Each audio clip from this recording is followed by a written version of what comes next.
तो की करियो सब छोड़ा के बियाह भ गेलो हमरा पर तो ध्याने नहीं छो। की भेलो कहना गाने बुझल छो तले सुन सुना ना। माँ Gayatri music by DJ Guddu Raj. हाँ मम्मी गे रहबो कते दिन हम कुमार जरो जवानी हम करना विचार जल्दी से मम्मी के लगाई दे जोगार हमरा लागल छौ बियाहक बोखार मम्मी के रहबो कते दिन हम कुमार जरो जवानी हम करना विचार जल्दी से मम्मी के लगाई दे जोगार हमरा लागल छौ बियाहक बोखार मम्मी के रहबो कते दिन हम कुमार जरो जवानी हम करना विचार बुझली गे मम्मी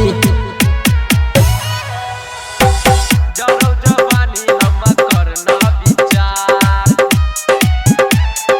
करना विचार मम्मी के रहबो कते दिन हम कुमार डीजे गुड मधुबनी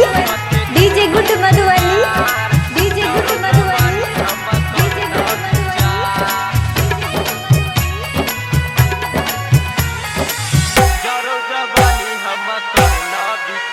हाँ हमरा तुरिया के गए मम्मी भगल सबके शादी तकबा कहिया हमरा ला हमर दिल के सहजादी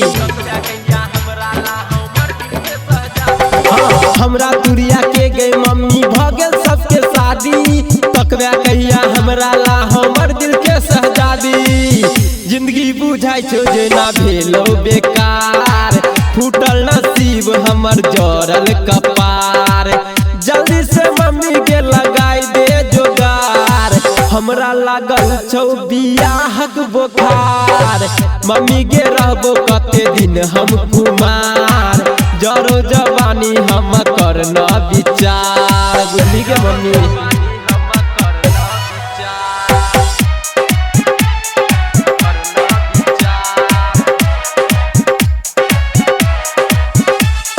DJ good Madhubani DJ good Madhubani DJ good Madhubani